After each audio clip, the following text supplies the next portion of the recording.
Y vamos compartiendo la clase de hoy. Hoy iniciamos con un nuevo curso que espero que sea de su agrado, que es justamente las vanguardias artísticas del siglo XX.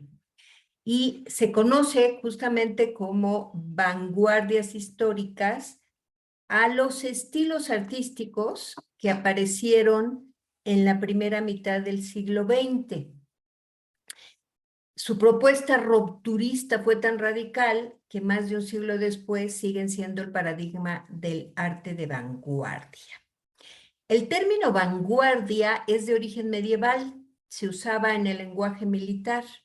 Ya en el siglo XIX empezó a ser utilizado en un sentido figurado con relación al arte, y en el siglo XX constituye ya un término clave para este mundo del arte. Tomando literalmente el término, implica la idea de lucha, de combate, de pequeños grupos destacados del cuerpo mayoritario que avanza y que se sitúa por delante. Y en ese sentido lo toman precisamente y lo relacionan con el arte. Pero ¿cuál es este contexto, estas principales vanguardias, que vamos a conocer? En primer lugar, vamos a hablar un poco de los antecedentes con el realismo, con el impresionismo y, por supuesto, con el modernismo. Pero las vanguardias como tales, las que se conocen como estos movimientos que les comento, son a partir del fauvismo, expresionismo, cubismo, futurismo, dadaísmo, surrealismo, y hubo más ismos, pero hablaremos de estos que son las principales. Para entender las razones por las que las vanguardias artísticas se desarrollaron, es necesario que miremos tres acontecimientos políticos del siglo XIX. La Constitución de la Segunda y la Tercera República Francesa de 1848 y 1871 respectivamente, y por supuesto la Primera Guerra Mundial iniciada en 1914. Estos acontecimientos provocaron una reacción intelectual en contra de la sociedad de la época. Y empieza así el estereotipo de artista incomprendido, bohemio, pero comprometido con una serie de valores contrarios a todo ese mundo convulso que provocaba situaciones miserables y desafortunadas. A estos tres acontecimientos políticos hay que añadir uno artístico de obligado nombramiento, y es el comienzo de los llamados Salones de París, que eran unas muestras artísticas anuales de elevado prestigio, que contaba con un jurado tradicional y conservador, y de donde fueron rechazados la mayoría de los pintores, por ejemplo, los impresionistas. En 1863 había tantos rechazados que surge precisamente el Salón de los Rechazados. Y este es quizá el primer gran desencuentro entre el mundo artístico y el intelectual de la época, que no había hecho más que empezar. Además, el panorama de principios del siglo XX está lleno de cambios, de aportaciones significativas que modificaron ciertas ideas y modos de vida. Por ejemplo, está la Segunda Revolución Industrial, con la aparición del motor de explosión. Está la publicación de la teoría de la relatividad de Albert Einstein. También aparece Sigmund Freud y la interpretación de los sueños. Se populariza la fotografía y nace el cine. En fin, son una serie de sucesos que ya anunciaban a voces que algo en el mundo estaba cambiando. Con posterioridad a la Revolución de 1848, se va a desarrollar en Francia un movimiento artístico, principalmente pictórico, que ponía los pies en la tierra, en el suelo, y atiende a los problemas sociales como reacción frente al sentimentalismo romántico. El máximo representante de este movimiento, Gustave Courbet, quien acuña el término realismo cuando da nombre a un pabellón que hizo construir para una provocativa exposición de 1855 que fuera alterna al Salón de París. Y allí expone su obra, El taller del pintor, que es considerada como el manifiesto de este estilo realista, lo que va a provocar un sonoro escándalo en los medios artísticos. La consideran que es una obra antiacademicista, que es un tema muy crudo y que se calificaba casi como obsceno. Pero Courbet va a ser una gran influencia para otros artistas, entre ellos y principalmente Edouard Manet. Y aunque algunos historiadores dejan fuera de la clasificación de vanguardias, al impresionismo, que fue el primer movimiento que se rebeló contra los gustos que imperaban en la época, hay que considerarlo porque en su caso no buscaba el rechazo del público, sino que se olvidaba de la acogida que pudiera tener su trabajo en favor de una nueva manera de captar la realidad, que a final de cuentas se acabaría reconociendo, y así fue. Se considera como precursor de este movimiento a Edouard Manet. En su trabajo se puede apreciar el paso de la pintura tradicional a otro modo de representación.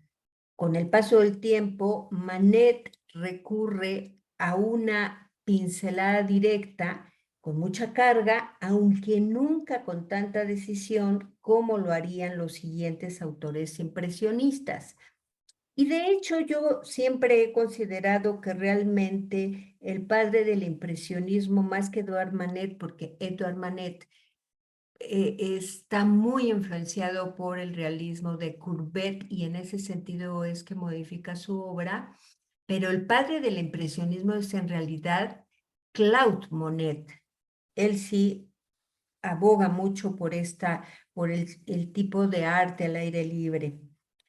En el caso de Manet, una de las obras que va a causar gran escándalo es precisamente esta de Almuerzo Campestre, que realiza justo el año de 1863, cuando hay una cantidad de obras rechazadas en el salón oficial y inicia el salón alterno para las obras rechazadas, el famoso Salón de los Rechazados, y esta será una de las obras que estén presentes en ese primer salón de rechazados.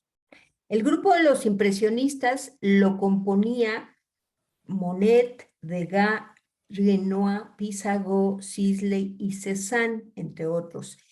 Y en la primera exposición de estos artistas, que fue en 1874, Claude Monet va a exponer esta obra de impresión Sol naciente y justamente es la que va a dar nombre a este movimiento, aunque cada uno de sus integrantes va a tener un estilo muy personal y van a ser inspiración para otras generaciones de pintores. De hecho, el propio Claude Monet va a ir cambiando su estilo porque fue un artista muy longevo, que vivió mucho tiempo, que tuvo oportunidad de conocer, de profundizar en el estudio de la luz, y su pintura va a llegar hasta un abstraccionismo. Pero y en el caso también de Renoir, que también fue un artista longevo, también va a ir modificando su representación, aunque hubo una época quizá la mejor de Renoir, que fue justa en la cúspide del impresionismo. Pero tenemos artistas como Degas, que es más realista, que nunca fue como tal un impresionismo si tomamos en consideración las características del impresionismo, entre otras cosas, pintar al aire libre.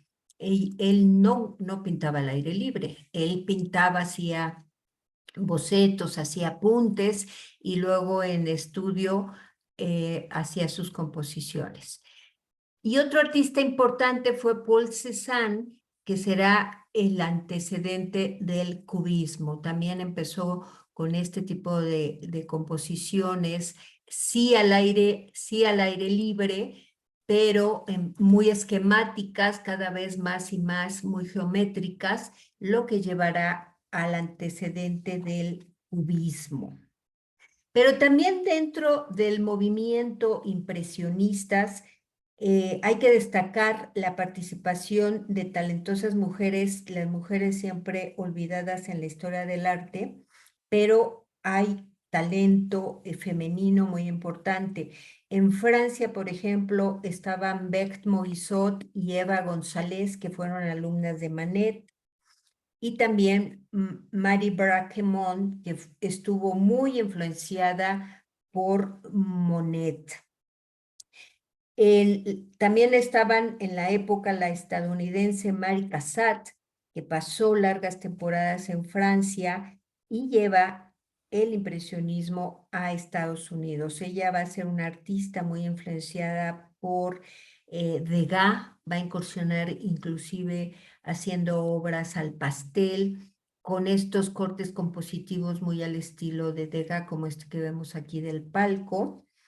Y también, como era una mujer con recursos económicos, compró mucha obra a impresionistas, invitaba a coleccionistas en Estados Unidos a que compraran obras impresionistas, de tal suerte que Estados Unidos tiene una muy buena colección de pinturas impresionistas. Pero también encontramos a otros artistas americanas como Cecilia Box, a quien la primera dama Eleanor Roosevelt entrega en 1933 la medalla de oro de la fraternidad Chi Omega por ser la mujer estadounidense que había hecho la mayor contribución a la cultura del mundo. Aquí vemos un extraordinario retrato de Box, el hombre con gato de 1898, que verdaderamente es extraordinario y que da cuenta todas estas obras que eran unas excelentes artistas estas mujeres. Acabada la época del desarrollo del impresionismo y gracias a las nuevas tecnologías de impresión, surge el neoimpresionismo o puntillismo, llevado a cabo fundamentalmente por dos autores, Georges Seurat y Paul Signac. Ellos aprenden la lección impresionista y la aplican de un modo más científico, más controlado, mucho menos espontáneo y fresco. La pincelada se hace corta, es más racional, muy estudiada, de tal suerte que para algunos historiadores casi que nos lleva a pinturas tan estáticas y tan estudiadas como las del cuatrocentista italiano Piero della Francesca. Fuera de estos dos movimientos quedan tres autores de obligada mención: Vincent van Gogh, Paul Gauguin y Henri de Toulouse-Lautrec. Se les dio el término histórico-artístico de postimpresionistas a partir de una exposición que se llevó a cabo en Londres en 1910, porque aunque sus estilos difieren notablemente uno del otro, como podemos ver aquí en las imágenes, les une el hecho de haber comenzado con el impresionismo que ya estaba afianzado, pero cada uno tiene un estilo muy personal. Van Gogh transforma la pincelada impresionista en una con más carga, más ordenada. Él conoce sobre todo más que el impresionismo, el neoimpresionismo, que le resulta fascinante, y a partir de ahí crea su propio estilo. Pero más que el puntillismo, son pinceladas como más cortas, dando nuevas soluciones tanto formales como cromáticas. Gauguin, por su parte, fue un artista que reivindicó lo bidimensional, lo pone de moda y también lo decorativo. Su época en Tahití, donde vivió los últimos años de su vida, es la más famosa. Y ese destino le brinda los paisajes y los colores que él buscaba. Él será el antecedente del fauvismo por ese empleo, sobre todo de la paleta rica en expresividad. En el caso de Toulouse-Lautrec, él fue un gran ilustrador y se le considera el precursor del cartel publicitario. Aquí vemos uno del Moulin Rouge, precioso de Toulouse-Lautrec. Bueno, un antecedente, como veíamos, también va a ser el modernismo, en donde nos vamos a detener el día de hoy porque es un movimiento muy interesante. También se conoce como Art Nouveau, va a surgir a finales del siglo XIX, principios del XX, y va a recibir diferentes nombres dependiendo de cada lugar. En España, como en México, se conoce como modernismo. En Alemania, como Jugendstil. En Italia, arte libero o floreale. En Inglaterra, modern style. En Francia, art nouveau. Y en Austria, secesión. Las principales características del modernismo o art nouveau es el uso de las curvas, de las formas sinuosas entrecruzadas, composiciones que no tienen perspectiva, mucho más geométrica. Hay un claro predominio de la sensualidad y las líneas curvas, un gusto por lo exótico, y ya se venía dando desde el romanticismo prácticamente, el uso de los colores planos, un gusto por el simbolismo y los temas conceptuales. Algunos artistas que podemos mencionar se encuentra, por ejemplo, Héctor Guimard, que fue un gran representante del modernismo francés. Él realizó la parada del metro metropolitano en París. Su obra modernista se caracteriza por el uso de líneas sinuosas que dan al metal esa apariencia de ligereza y vitalidad. De hecho, en México hay una obra de él justamente en la entrada del metro Bellas Artes, en donde encontramos algo similar a esto que estamos viendo en la pantalla. El pintor, diseñador de vidrio y artista decorativo mexicano Luis Comfort Tiffany se encuadra dentro del modernismo y se va a caracterizar por el uso de vidrio de colores y va a representar muchísimo este tipo de decoración en esta época. De ahí también vamos a encontrar como ese término que nos lleva al vintage, o sea, vintage nos lleva a este movimiento del modernismo. Un arquitecto que se desarrolla en Bélgica es Víctor Horta. Está dentro del movimiento modernista, se caracteriza por el uso de la forja, el metal en los hogares de la burguesía belga, crea espacios como este que vemos en la imagen, llenos de armonía, llenos de vitalidad. Algunos ejemplos son el Hotel Tassel o el Hotel Solvay, este tipo de construcción, sobre todo en lo que se refiere a todos esos detalles decorativos exquisitos, muy estilizados, que nos recuerdan ese movimiento de Art Nouveau. Por supuesto, el arquitecto español Antoni Gaudí, que es el máximo representante del modernismo catalán. ¿Quién no conoce la Sagrada Familia, que creo que hasta la fecha sigue sin terminarse, pero que continúa con el concepto? Este jardín maravilloso que se encuentra ahí en Barcelona, en donde podemos encontrar toda el arte de Gaudí. En México también tenemos ejemplos de Art Nouveau, como la fachada del Palacio Bellas Artes, que fue iniciado por el arquitecto italiano Adamo Boari en 1924. El exterior tiene el estilo Art Nouveau, pero también parte de la decoración interior que fue realizada justamente por Tiffany. Y el ejemplo es el telón de la sala principal en el Palacio Bellas Artes, que es de vidrio, cuenta con casi 1.000.000 de piezas de cristal opalescente de 2 centímetros cada una. Y en este caso, el tema que decora la obra son los legendarios volcanes que enmarcan el Valle de México, el Popocatépetl y el Ixtaccíhuatl, y es un paisaje que alude a la vista que podía admirarse desde las ventanas del Palacio Nacional a principios del siglo XX. El telón fue mandado a hacer por Adamo Boari a la casa Tiffany de Nueva York y una vez terminado lo enviaron a México por barco. Es una hermosa obra que tenemos en México. Y también en la Ciudad de México, en donde está el Zócalo, está el Gran Hotel de la Ciudad de México, que también es de estilo modernista, preciosísimo. Cuando tengan oportunidad de conocerlos, lo invito a que lo conozcan porque es muy, muy bello.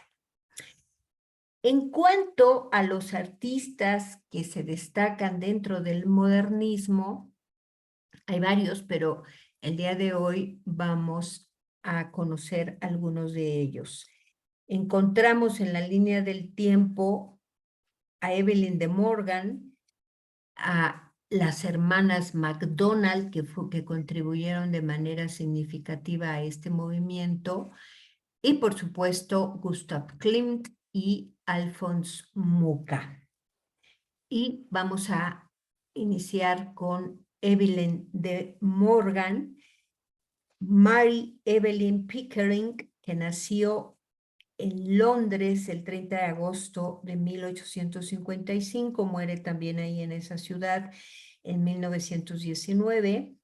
En 1887 se casa con el ceramista William de Morgan, de quien toma justamente el apellido de Morgan. Ella empieza sus estudios, de hecho, en la South Kensington National Art Training School, pero no era lo que esperaba y se va a convertir en una de las primeras mujeres en inscribirse en esta recién fundada Slade School of Fine Art. Va a participar en muchos de los debates del momento, como el espiritualismo, la lucha por la reforma de las prisiones, el pacifismo y el movimiento por el voto femenino. Fue una mujer muy comprometida, una de las feministas de principios del siglo XX. Evelyn representa en sus obras ideas espirituales, mitológicas, alegóricas, y va a fusionar influencias de distintas corrientes, entre las que se encontraba el movimiento de Arts and Crafts, que fue muy conocido ahí en Inglaterra. Estas imágenes de flores y con muchas, muy estilizadas, muy estéticas, esas impresiones que conocemos como vintage, es un poco el arts and crafts. También fusiona el modernismo, el simbolismo y el medievalismo. Aquí vemos un poco esas ideas simbólicas en el ángel de la muerte, que nos recuerda inclusive a las imágenes prerrafaelitas que se están dando simultáneamente con el modernismo. También van a influir en su obra artistas como George Frederick Watts, a quien conocía desde la infancia, y su tío y tutor John Rodham Spencer Stanhope, que era alumno de Watts. Evelyn visita a Stanhope en Florencia, puede estudiar la obra de los grandes artistas del Renacimiento. En particular, estudia la obra de Sandro Botticelli, que quedó encantada con la obra de Botticelli en Florencia, y va a ser una fuente de inspiración en su obra. Por ejemplo, aquí vemos dos obras que se encuentran ahí en la Fundación de Morgan en el Reino Unido. Es Helena de Troya del lado derecho y Flora del lado izquierdo. Si nos vamos a analizar la obra de Flora, nos recuerda naturalmente dos obras fundamentales de Botticelli. Por un lado, la alegoría a la primavera. Aquí un detalle de Flora, que vean que es bastante similar en cuanto a la representación, cómo la representa y cómo ambienta toda la composición Evelyn de Morgan. Y el cabello de Flora en la obra de Morgan nos recuerda bastante el nacimiento de Venus, que también está ahí en la Galería de los Uffizi. De hecho, estas dos obras de Botticelli están ahí en el mismo salón donde se exponen ambas obras. Y vean esa influencia tan penetrante que tiene sobre Evelyn de Morgan, que se nota, es muy notable la influencia que tiene en su obra. Este lienzo, que está repleto de detalles impecablemente pintados, constituye el estilo minucioso que tenía de Morgan. Observamos a una mujer en un estudio repleto de libros, en donde está mezclando una poción y con un gato negro a sus pies. Se trata de una obra que pertenece a una serie de pinturas que el artista produjo para ilustrar el avance del espíritu hacia el conocimiento. La mujer del vestido dorado que tiene esa delicada caída no es una bruja, es una alquimista sabia y poderosa. Y entre los libros encuadernados en piel se pueden apreciar obras de algunas de las mentes más privilegiadas de la ciencia y la filosofía, muy conocidas en el movimiento espiritualista de la época. Al fondo podemos ver cómo hay la imagen de una pareja, está abrazándose justamente encima de las manos del alquimista, motivo por el cual puede suponerse que dicha pareja está relacionada con la poción de amor que ella ha elaborado. Es una bella imagen con mucho gusto mucho detalle, mucha atención en toda la representación. En el caso de las hermanas Margaret y Frances MacDonald, también fueron unas artistas británicas que tuvieron la suerte de contar con un padre que fomentó su educación y con unos maridos que colaboraron con ellas en sus proyectos artísticos.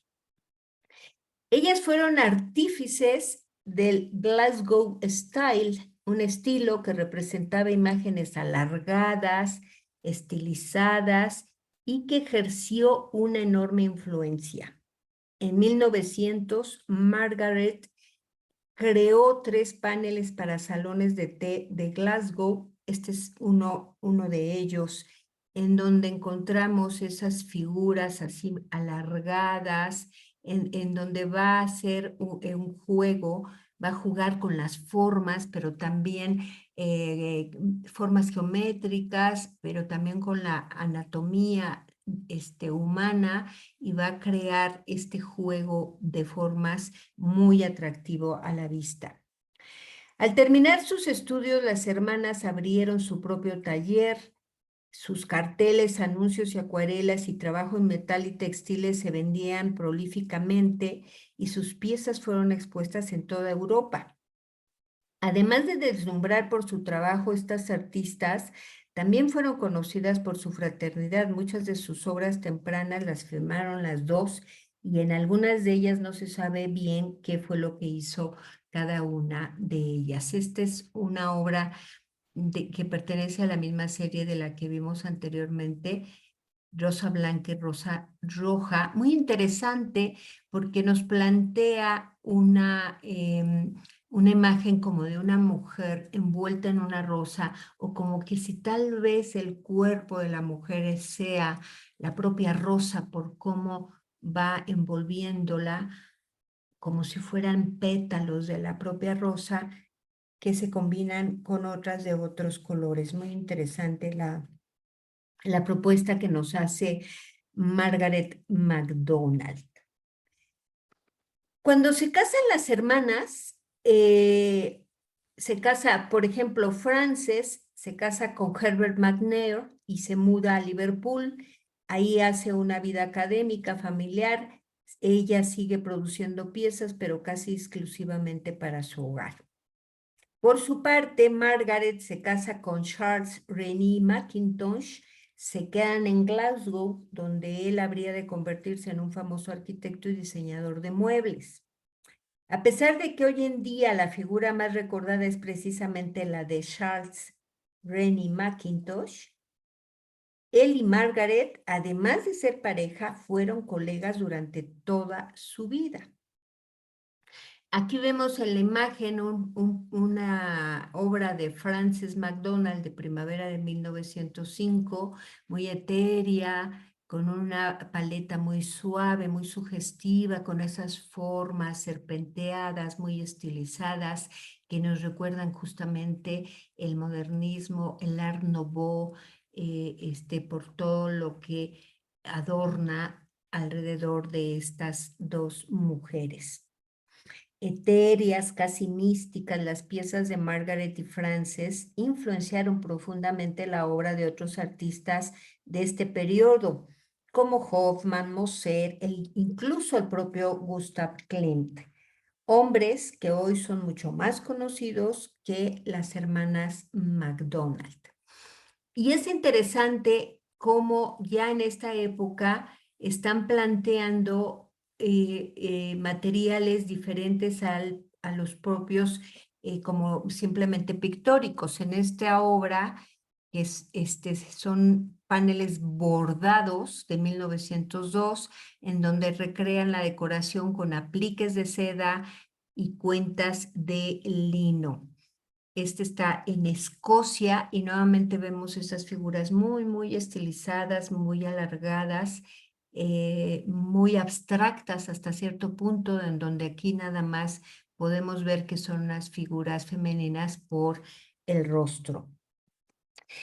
La cuna del Art Nouveau era Viena, y estas artistas vivían a una distancia demasiado lejana como para mantenerse en el centro del movimiento.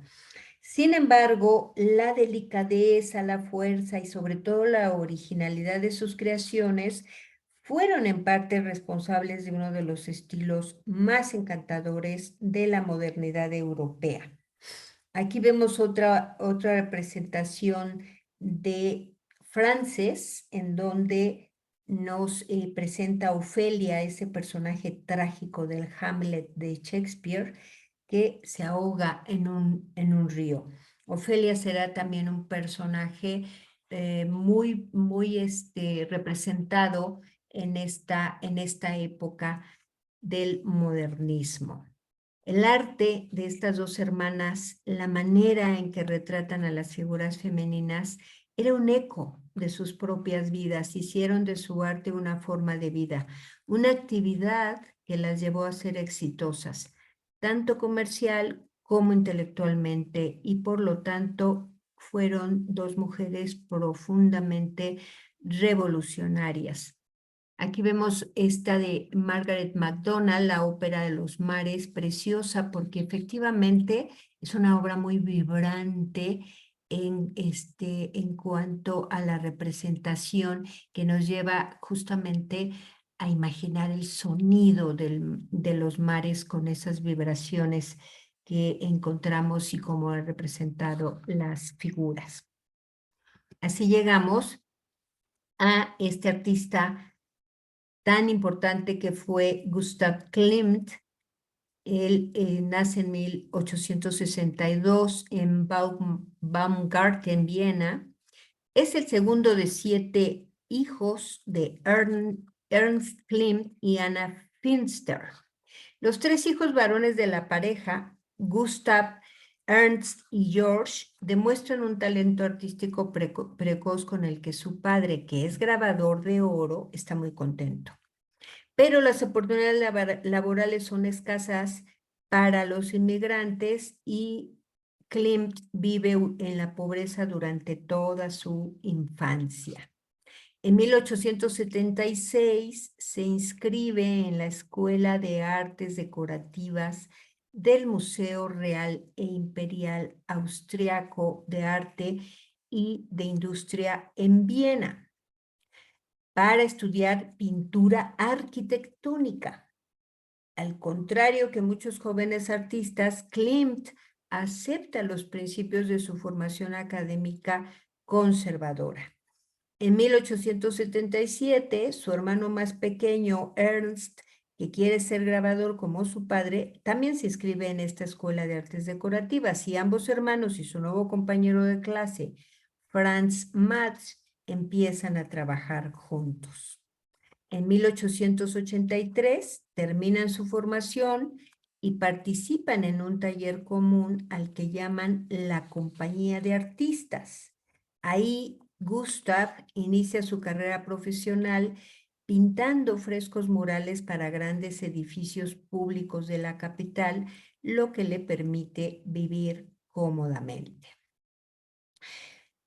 Tras su condecoración con la Orden del Mérito de manos de Francisco José I en 1888 por su contribución artística en el Burgtheater de Viena de estilo neoclásico, el artista viaja hasta Cracovia, Trieste, Venecia y Múnich. De este tiempo es justamente esa obra. Como les comentaba, Klimt fue un artista que se va a formar dentro de un estilo muy académico y sus primeras obras, como las que hizo en este espacio, van a ser prácticamente neoclásicas, como podemos ver ese recuadro que está ahí. Se va a Italia, a otros lugares, Alemania, etcétera, y cuando regresa, más prolífico que nunca, se convierte en el miembro de la Asociación de Artes Plásticas de Viena y también le van a proponer una cátedra de profesor en la academia, aunque jamás va a ser nombrado como académico. Sin embargo, en 1892, su vida va a dar un giro drástico, sobre todo su carrera, cuando fallece su padre, poco después su hermano y socio Ernst, y estas dos tragedias van a afectar la visión artística de Gustav Klimt, que enseguida se dirige hacia un estilo más personal y menos académico. En 1897 se convierte en uno de los miembros fundadores y en uno de los presidentes de la Asociación Vienesa y del periódico que está asociada a esta, que es el Versacrum. El gobierno austriaco respalda los esfuerzos del grupo y les concede un terreno público para construir una sala de exposiciones. El edificio, que es este que vemos en la imagen, lo construye el arquitecto Joseph Maria Olbrich y se convierte en el emblema de la secesión vienesa. En cuanto al símbolo de la asociación, no es otra que Palas Atenea, la diosa griega de la que Gustav Klimt pinta una versión definitiva, esta que vemos en la imagen, en 1898. La obra actualmente se encuentra en el Museo de Historia del Arte en Viena. Es un lienzo cuadrado, un formato que gustaba mucho a Klimt, pero en este caso lo usaba por primera vez, le hace un marco metálico que también es diseñado por él, y la diosa es representada armada con sus símbolos iconográficos, en la mano derecha una bola a modo de cetro con una nuda veritas, que es el símbolo del triunfo del arte auténtico. Atenea es una diosa de la guerra, de la civilización, de la sabiduría, la razón, la inteligencia, la estrategia en combate, la victoria, pero también de las ciencias, de la artesanía, de los inventos, de las artes, de los oficios, y también se suma la navegación, los héroes, la fuerza, el valor, la protección, la educación, la justicia, la ley y la habilidad. Depende del contexto en que la tengamos, va a ser la diosa de una cosa u de otra. Fue una de las principales divinidades del panteón griego y una integrante de los 12 dioses olímpicos. Atenea recibe culto en toda Grecia antigua y en toda su área de influencia, desde las colonias griegas de Asia Menor hasta las de la península ibérica y el norte de África. Y en la imagen de Klimt ya presenta un estilo totalmente diferente en donde va a jugar con las formas. Por un lado, vamos a encontrar que hay gran cuidado en la anatomía humana. Generalmente los rostros, brazos, si es que están, si es que se ven, los crea con volumen y se contrapone con la vestimenta o con los adornos que son más bien más bidimensionales. O sea, juega con este tipo de formas, a veces tridimensional, a veces bidimensional.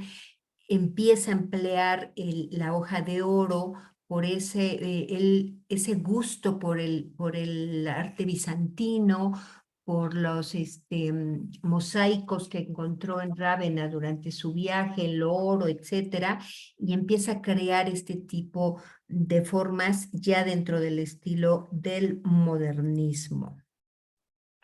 En 1900, Klimt expone en la Casa de la Secesión el boceto de la filosofía junto a cuadros de paisajes. Se trata de un encargo que le hace el Ministerio de Educación de 1894, en el que se le pide que efectúe las pinturas del techo del vestíbulo de la Universidad de Viena. La obra, que presenta muchas alegorías femeninas de carácter erótico, escandaliza a Viena, donde se habla de ofensa a las buenas costumbres.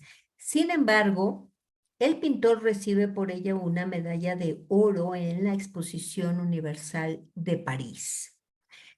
Sin embargo, la obra desafortunadamente queda destruida en un incendio que es provocado durante la retirada de las fuerzas alemanas en 1945 en el castillo de Immendorf, en Austria, y solo se cuenta con un boceto que vemos aquí en la imagen. En 1902, Klimt finaliza el famoso friso de Beethoven para la 14ª exposición de los sesionistas en Viena. 3 años más tarde, el artista se va a retirar de la secesión, que abandona definitivamente junto con algunos amigos en 1908. El friso está directamente pintado sobre los muros del Palacio de la Secesión con materiales ligeros, ya que el artista se preocupa más por el efecto plástico de la obra que por su conservación. Afortunadamente, tras la exposición, la pintura se conserva. Un año después, en 1903, un coleccionista de arte la compra, la desprende del muro en 7 piezas y se las lleva consigo. Y en 1973, 70 años después, la República de Austria adquiere la obra, la restaura y la presenta al público a partir de 1986 en una habitación del Palacio de la Secesión que se construye para ello. El tema central del friso remite al coro final de la 9ª Sinfonía de Beethoven. Dicho de otra manera, hace referencia a la liberación de la débil humanidad a través del arte, a través del amor.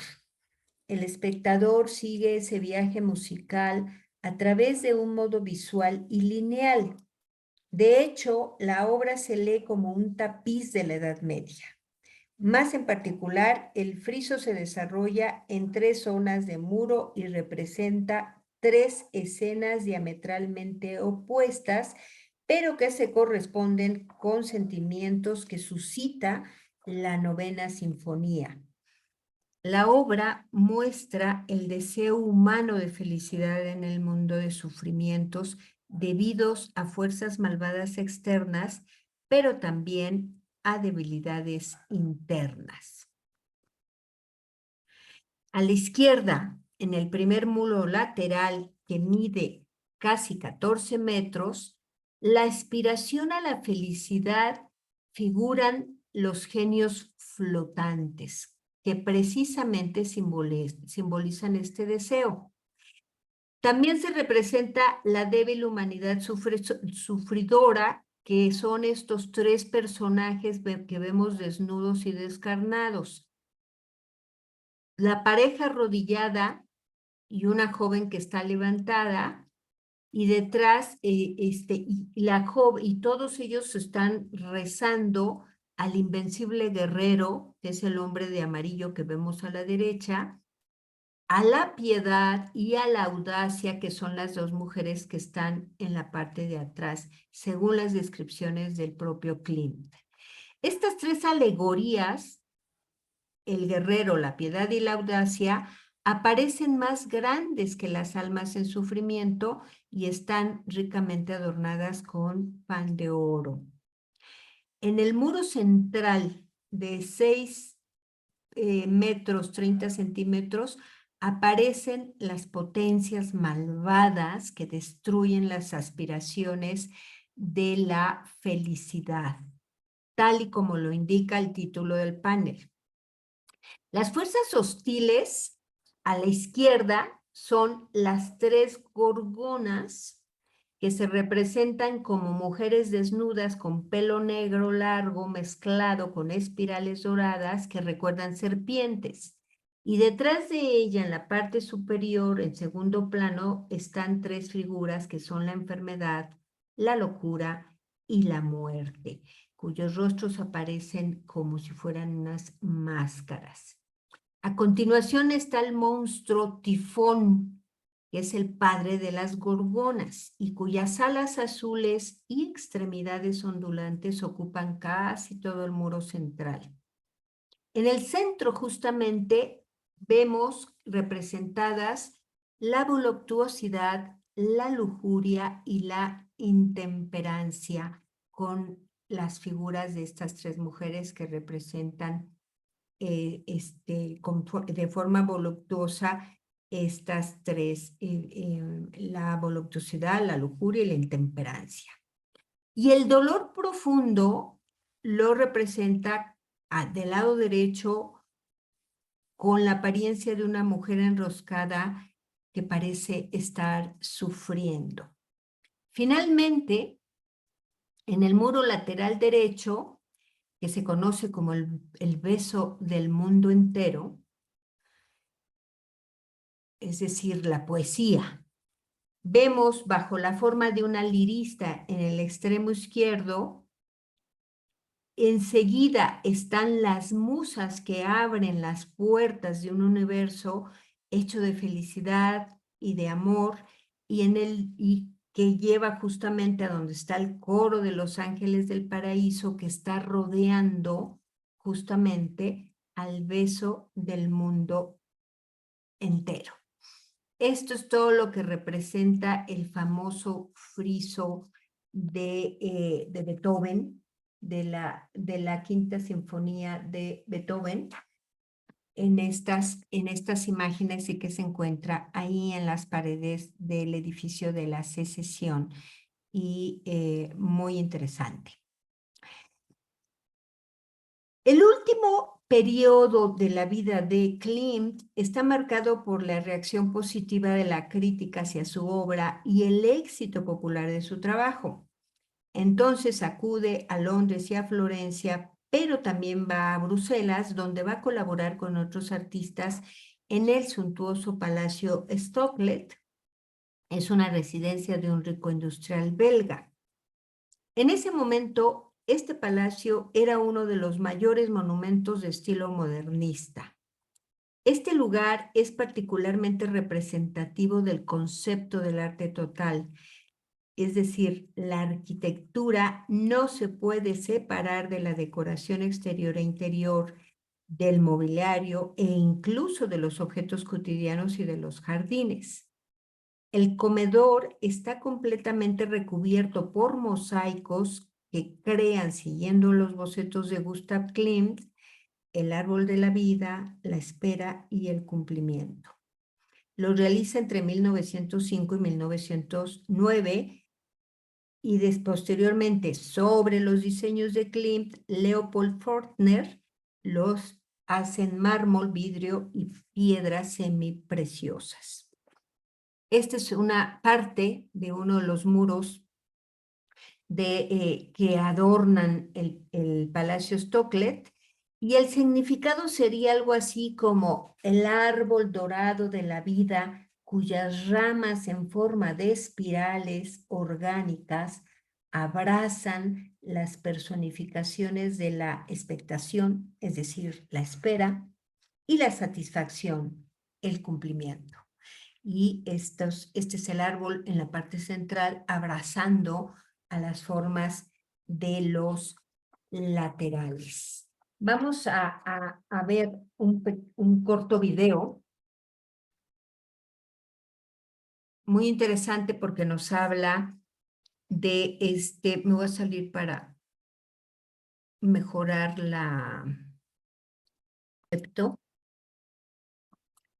y valía la pena ver el video, el corto video para que se dieran una idea de lo que estamos hablando. Bien, regresamos. En esta época, justo cuando está haciendo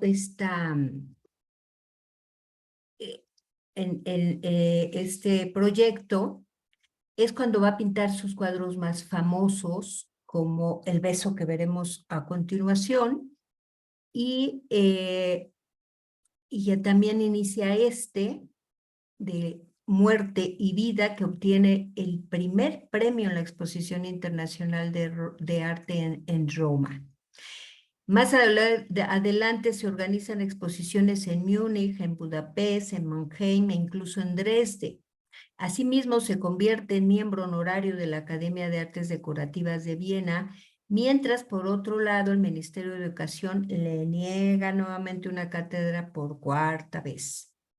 El 11 de enero de 1918, Gustav Klimt sufre un accidente cerebrovascular en su apartamento vienés y muere el 6 de febrero de ese año, dejando muchas obras inacabadas.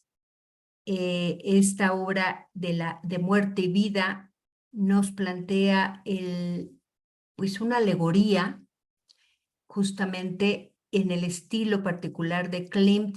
Él hacía composiciones, vemos nuevamente un formato casi cuadrado, un poco rectangular, pero sí nos recuerda su formato cuadrado. En la perspectiva de picado, ¿no? Que como si estuviéramos viendo desde arriba todas estas formas humanas, niños, mujeres, que es la representación de la vida, pero siempre acechada por la muerte, esa alegoría que vemos en el lado izquierdo, muy tenebrista. Por supuesto que la obra más conocida, y no solamente de Klimt, sino también una de las obras más conocidas en la historia del arte, ya un ícono, podríamos decir, es El beso que Klimt realiza entre 1907 y 1908. Evoca un mundo armonioso en que los amantes, rodeados de ese halo dorado, se aíslan en la sublimación del sentimiento amoroso, ignorando la realidad que los rodea. El fondo y el parterre de flores aparentemente tienen poca importancia, no hacen referencia a un lugar, sino más bien a un espacio atemporal. Eso es lo que algunos historiadores plantean. En la literatura más reciente se ha interpretado este lienzo desde la óptica de la iconografía, desde la mitología más bien, una representación simbólica del momento en que Apolo besa a la ninfa Dafne, que está convirtiéndose en laurel, de acuerdo con el relato de la metamorfosis que hace Ovidio. Y no deja de ser interesante este planteamiento porque sí es verdad que Klimt le gusta la mitología y ya vimos, por ejemplo, que representó a Atenea y vamos a ver otras obras en donde representa otros mitos, entonces no es tan descabellado pensar que se trate justamente de la historia de Apolo y Dafne. Si nos fijamos en la obra y conocemos la historia, quizás nos remite un poco a ella. Apolo, el dios del sol y de la música, era un gran cazador. Una vez quiso matar a la temible serpiente Pitón que se escondía en el monte Parnaso. Habiéndola herido con sus flechas, la siguió moribunda hacia el templo de Delfos y ahí acabó con ella mediante varios disparos de sus flechas. Delfos era un lugar sagrado y los dioses se encontraban consultando al oráculo cuando Apolo, orgulloso de su victoria, se atrevió a burlarse del dios Eros por llevar arco y flechas siendo tan niño. Irritado, Eros se vengó disparándole una flecha de oro que le hizo enamorarse locamente de la ninfa Dafne, mientras que a ella le dispara una flecha de plomo que le hace odiar el amor de Apolo. De tal modo, el enamorado Apolo persigue locamente a Dafne, mientras ella huía de él. Pero poco a poco, Apolo le fue reduciendo distancia. Dafne, cansada, pide ayuda a su padre, el dios Peneo. Apenas había concluido su súplica cuando todos sus miembros se entorpecen, sus entrañas se cubren de una tierna corteza, los cabellos se convierten en hojas, los brazos en ramas, los pies, antes ligeros, se transforman en retorcidas raíces. Este nuevo árbol, no obstante, es el objeto de amor de Apolo y puesta su mano derecha en el tronco, advierte que aún palpita el corazón de su amada dentro de la nueva corteza y abrazando las ramas como miembros de su cariño, besa aquel árbol que parece rechazar sus besos. Ahí se los dejo, ustedes dirán si creen que sea una representación de Apolo Dafne o simplemente una representación del beso. El mito que representa aquí es el de Dánae. Acrisio, rey de Argos, cree en la profecía del oráculo que prevé que morirá a manos de su propio nieto, por lo que decide encerrar a su hija en una torre oscura, manteniéndola apartada de toda tentación. No obstante, la joven enciende el corazón del dios Zeus, que toma la apariencia de una lluvia dorada para embarazarla. Así, se trata de una representación de la procreación, pero también de la fertilidad universal y de esa obsesión de Klimt por la sexualidad que se basta por sí sola. El artista crea una perspectiva deformada que sexualiza todo el cuerpo de la joven. El muslo y los glúteos están en primer plano y dan la sensación al espectador de sumergirse en el propio corazón de la intimidad femenina. Los colores se tratan de tal manera que la sexualidad de Danae es el principal tema del cuadro. Su cuerpo está iluminado por el oro, mientras que el fondo negro consigue que resalte todavía más. En esta composición angosta, inédita en la historia del arte, el artista reduce a la mujer a su a su más simple sexualidad, mientras que Zeus constituye una decoración, entre otras. Si damos la vista atrás y vemos otras representaciones a través de la historia, vemos esa innovación tremenda que hace Klimt con su Danae. Desde la Danae de Tiziano de 1565, pasando por la de Rembrandt de 1636, en donde apenas podemos vislumbrar esos guiños de oro que son la representación de Zeus, en la obra de Klimt realmente estamos siendo testigos de cómo Zeus está tomando a Danae a través de ese oro que vemos en la imagen. Es una propuesta sumamente interesante y aquí en este tipo de referencias vemos cómo ha cambiado el arte de tal manera. Esta obra es un ejemplo de la madurez artística de Klimt e inaugura su periodo dorado en el que empieza a usar la abstracción simbólica como lenguaje y el oro como material. Klimt pinta por primera vez a la figura bíblica de Judith, pero no como una heroína luchadora, sino más bien como mujer fatal, la femme fatale que estaba puesta de moda en ese momento del simbolismo. Del modernismo, pero es la femme fatal, es la mujer fatal simbolista que lleva a los hombres a la muerte a través de su atracción sexual. Klimt creía que el poder de seducción femenino logra vencer a la mayor fuerza viril y ahí vemos a la cabeza del Holofernes que apenas si lo notamos en una esquina. La obra es muy vertical y esto proporciona a Judith una gran fuerza erótica que además tiene otra de las características del Klimt de la época. La diferencia entre la carnalidad de la figura principal, que es muy tridimensional, casi una fotografía, y la ornamentación del vestido, que es conscientemente bidimensional. Este juego que crea Klimt en su obra es fantástico. Tenemos al fondo un paisaje arcaico, estilizado con árboles y colinas de oro que hacen destacar aún más esa Judith que atrae al espectador con esa mirada tan elocuente. Lo mismo vamos a hacer con esta obra.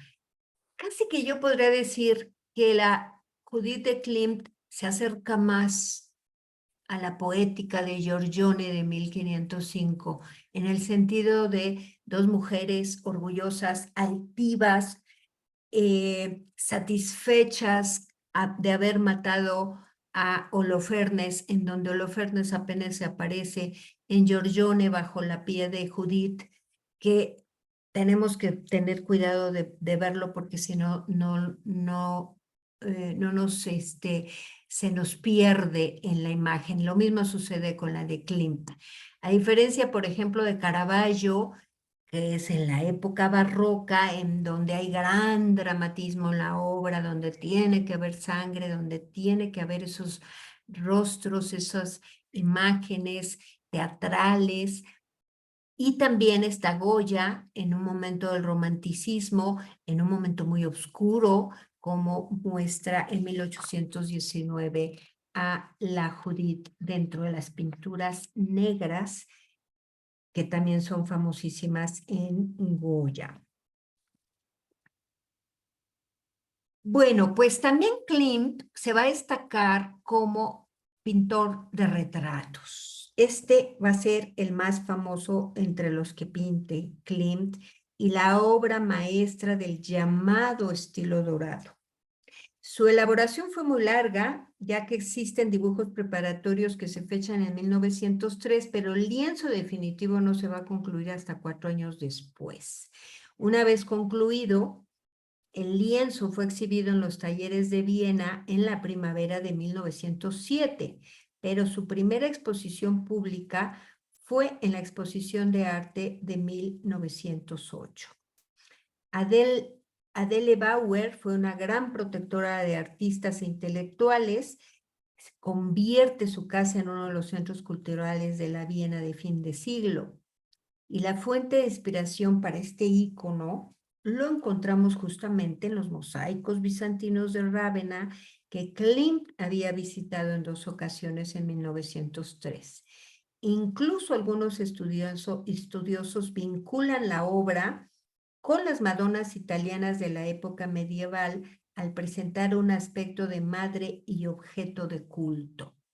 Lo cierto es que retrata a Adele Bloch-Bauer en un fondo totalmente dorado, en donde se pierde inclusive el atuendo de la retratada, pero que contrasta notablemente con esa figura casi fotográfica que hace de la modelo. Adele Bloch-Bauer se va a convertir en la única modelo pintada en 2 ocasiones por Klimt. En esta ocasión la pinta de pie, recortando su esbelta silueta sobre un fondo que está inspirado en la pintura oriental, decorado con flores, con figuras chinas y continuando con las notas decorativas en sintonía con los trabajos de esta época. En este caso, la modelo mira de frente al espectador, viste un ceñido traje adornado con una larga estola de piel que se ajusta a su cuerpo y llega hasta el suelo, semejante a los arabescos al dominar la línea ondulada. Y la principal novedad que encontramos aquí es en el color, en esa libertad de su aplicación que manifiesta el artista, en donde se aprecian ya algunas influencias fauvistas por ese colorido. Aquí un retrato que ya ha hecho como alrededor de que serán unos 7 años después que el primero que le hace a la Bauer. Entonces ya ha dejado un poco la hoja de oro y ha entrado en el color. Otro retrato va a ser el de Margaret Wittgenstein, conocida como Gretel. Fue una mujer de espíritu libre, interesada en la ciencia. Este retrato lo encarga su padre como regalo de bodas cuando contrae matrimonio con el rico médico industrial y terrateniente Jerome Stonborg de Nueva York. Klimt la pinta de cuerpo entero, de 3/4 en una pose formal, luce un vestido blanco de brillante terciopelo que acompaña con una estola con largos flecos, también blanca, con flores recamadas, creando un delicado efecto de tono sobre tono. El vestido tiene un escote que se llamaba de barco, que era recto de hombro a hombro, realzando los hombros y el cuello. Margaret mira hacia afuera del cuadro, perdida en sus pensamientos, como experimentando un momento de revelación espiritual.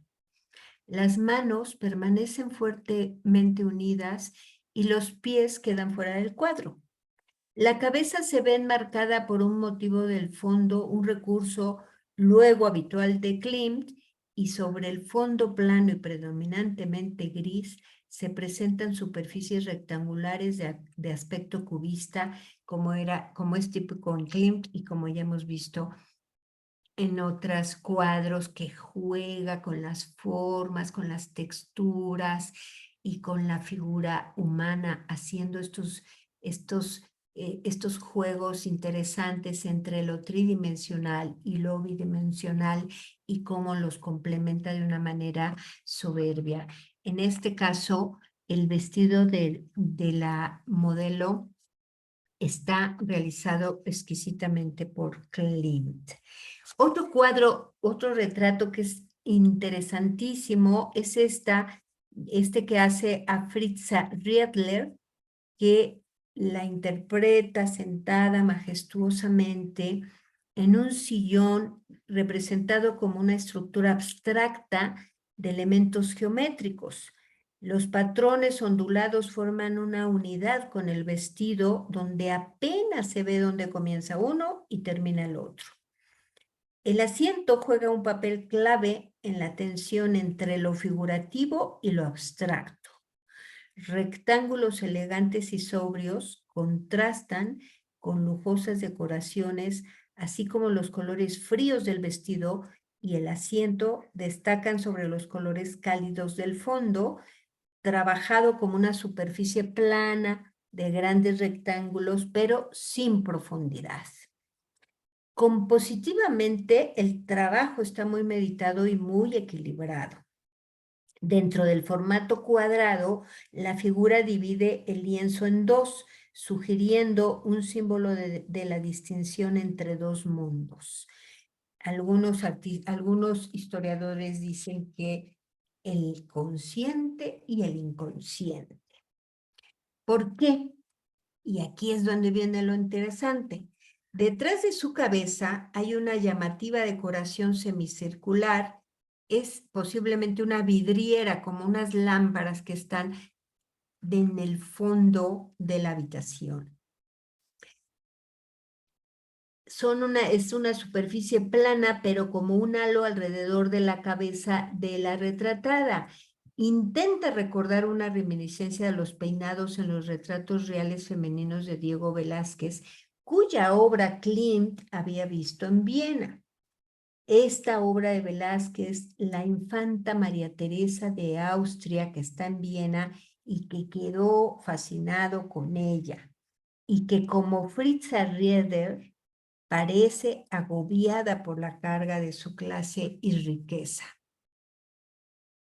La manera en que Klimt toma ese elemento y lo sugiere en el retrato de esta mujer es espectacular porque utiliza la vidriera para hacer un guiño a una obra del barroco de Diego Velázquez. O sea, es una manera sensacional de hacer un homenaje a un gran artista como lo fue Velázquez. Otra obra de Klimt, también conocido como La Virgen, es una composición vista en picado nuevamente, de arriba abajo. Este formato original le va a dar un gran dinamismo, este circular, que ya lo habíamos visto en esa alegoría de la muerte y la vida, pero aquí nos plantea de la joven. Vemos varios cuerpos femeninos entrelazados, algunos desnudos, otros con vestidos de inspiración rumana, y a su vez estos cuerpos se entrelazan con elementos decorativos, espirales, círculos, flores, cintas, y todo se encuentra en una especie de isla flotante sobre una superficie oscura, como si estuviéramos viendo la imagen así como en una galaxia y que estuviera entremezclado cuerpos, galaxia y todo lo demás por ese fondo que tiene. Se distinguen los rostros de las muchachas, unas dormidas, otras despiertas, algunas somnolientas.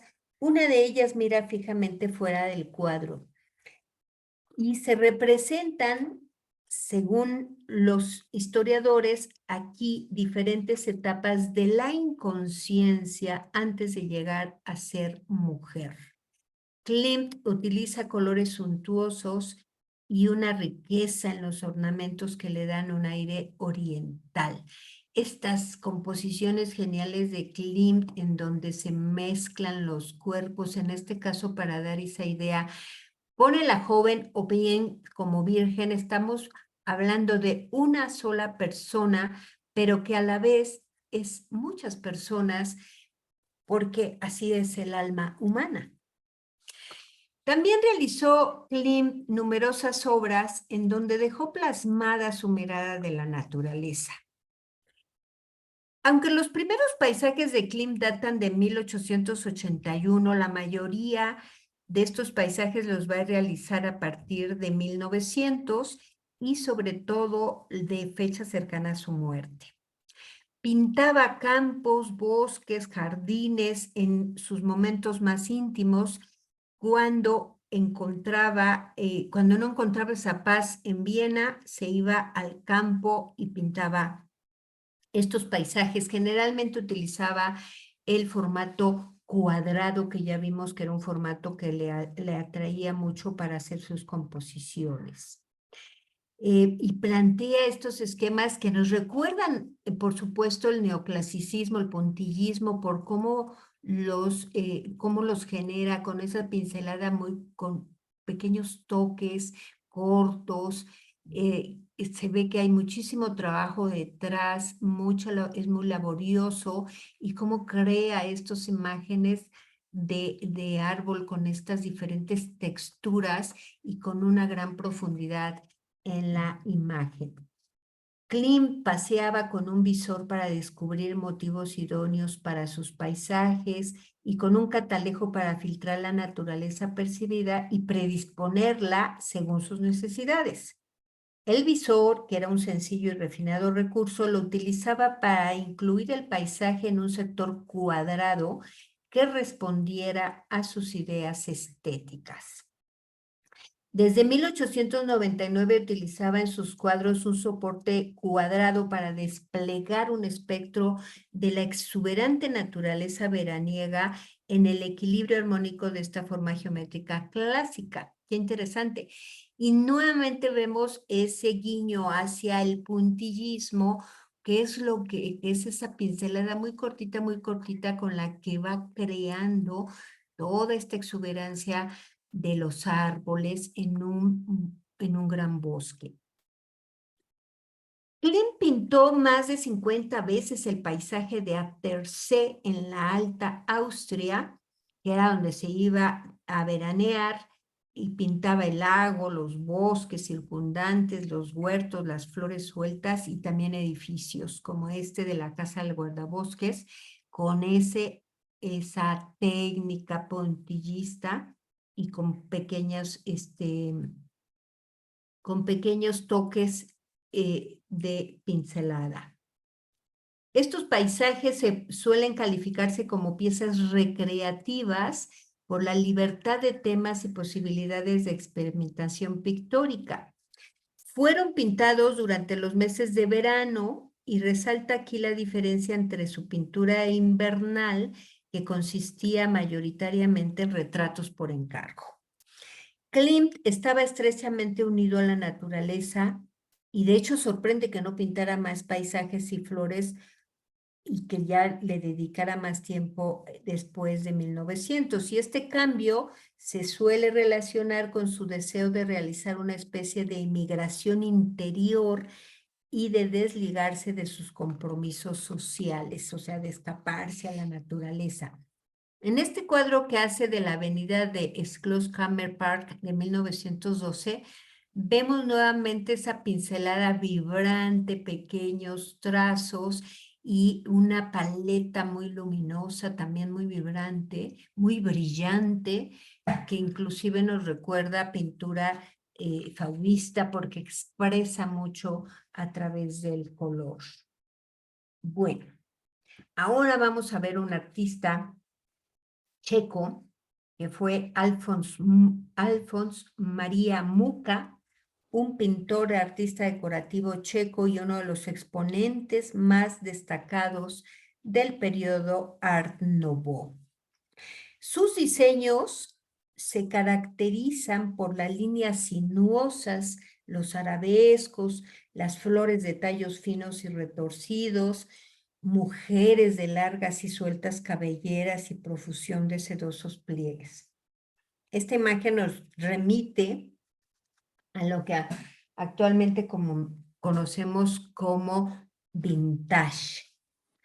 Mucha nació en la ciudad de Ivanzice, en Moravia, en el Imperio Austriaco, el 24 de julio de 1860. Tenía una gran habilidad para el canto, lo que le permitió continuar su educación secundaria en Brno, capital de Moravia.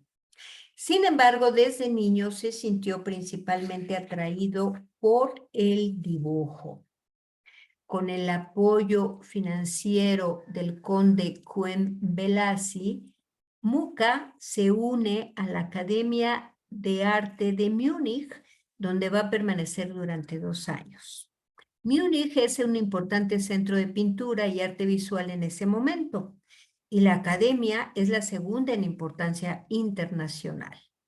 Mientras se encuentra ahí, Mucha se convierte en un miembro activo y posteriormente presidente de la recién formada SPOLEC, una comunidad de estudiantes de arte de Europa Central y Oriental que viven justamente ahí en Múnich.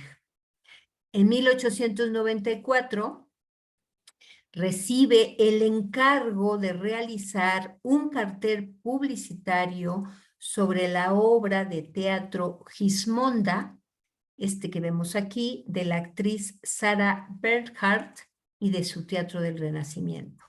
Este trabajo cambia el concepto de cartel que existía hasta ese momento y abre un nuevo frente de expresión para la Belle Époque, que vivía sus momentos más intensos en el París de estos siglos.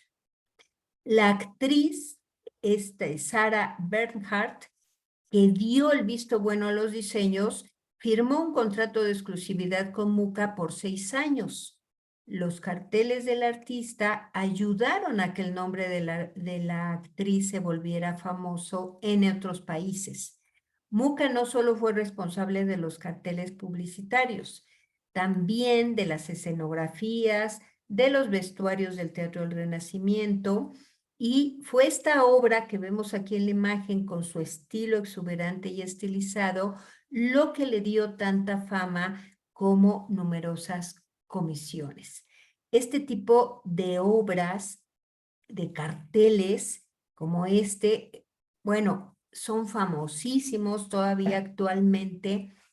Los encontramos en productos que se venden en tiendas de algunas tiendas de los centros comerciales, como este cartel de Mucha para Sigles Perfecta de 1902, en donde vemos ese estilizado de la figura, que por otro lado están basados en la pintura renacentista. Si recordamos, como ya vimos hace un momento, el nacimiento de Venus. Estas cabelleras largas, ensortijadas, serpenteantes, vienen de la imagen del Botticelli, de su amada Simonetta Vespucci, que siempre retrató en sus obras.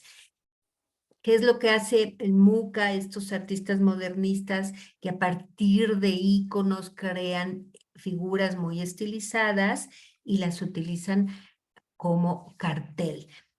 Es decir, se remiten al arte de la Edad Media, del 480 italiano, crean inclusive el manierismo, que recordemos que eran figuras bastante alargadas y van creando su propio arte.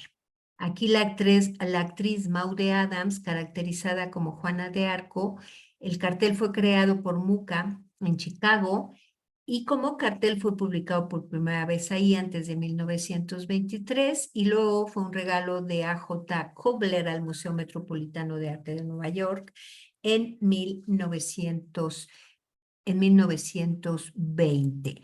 Y el Medea de 1898, también perteneciente al Teatro del Renacimiento, es una litografía que está en una colección privada. Esta es preciosa, esta serie de las estaciones está dentro de una colección privada, pero vean cómo muestra a cada estación una alegoría, la primavera, el verano, otoño e invierno, representada a través de mujeres muy estilizadas, de largas cabelleras y en medio de frondosos bosques o nevados en el caso del invierno. Y también famosísima es esta imagen del Savoniere de Bagnolet de 1897, una litografía que se encuentra en una colección privada y que es muy conocida. Inclusive les digo, actualmente cajitas como de dulces y cosas así, todavía encontramos este tipo de figuras vintage. Mucha también realizó diseños para vitrales, y un ejemplo lo tenemos en este que realizó para la Catedral de San Vito en Praga, bellísimo, con los diseños de Mucha. Y dentro de su obra pictórica encontramos este bello cuadro que se conoce como Destino, con un estilo muy fresco, realista, con una delicadeza en la confección de las telas, con mucho cuidado. Muy hermoso este retrato. Vemos que era un excelente dibujante y que en lo que se refiere a la pintura también elaboró cuadros muy bellos. Hay otro que está desaparecido, que es este de Noche e Invierno de 1920, que transmite lo que dice el título, un poco de tristeza, de desolación en el rostro de esta mujer en noches de invierno. Bueno, pues estos son los artistas que del día de hoy, un poco la introducción para lo que son las vanguardias que veremos en las próximas clases. Porque como sabemos, todos los movimientos en la historia del arte no se dan de un día para otro. Hoy nos acostamos con el modernismo y mañana amanecimos con el fauvismo. No, son movimientos que se van gestando, que se van dando poco a poco. Y lo que vimos el día de hoy es justamente esos antecedentes y vamos a irlos vinculando cada uno de ellos conforme vayamos viendo cada una de las vanguardias. La próxima semana veremos el fauvismo. Luego, el octubre 25, vamos a ver expresionismo. Noviembre 1, cubismo. Noviembre 8, futurismo y dadaísmo.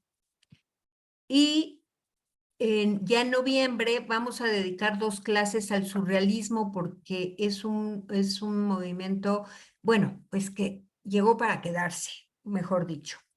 Entonces le vamos a dedicar 2 clases porque hay muchos artistas, todos muy interesantes, y serán noviembre 15 y noviembre 22. Y la última clase la vamos a dedicar a este cajón desastre, a donde se fueron colocando todos estos artistas que no pudieron como que poner en las diferentes vanguardias porque tienen estilos muy diversos como Modigliani, como Chagall, y que entonces pues los acomodaron en un cajón desastre, entre otros artistas, que se conoce como Escuela de París, pero son artistas contemporáneos de estos que veremos en las vanguardias y que también son muy interesantes y que no podemos dejar de hablar de ellos. Bien, pues esto es lo que veremos.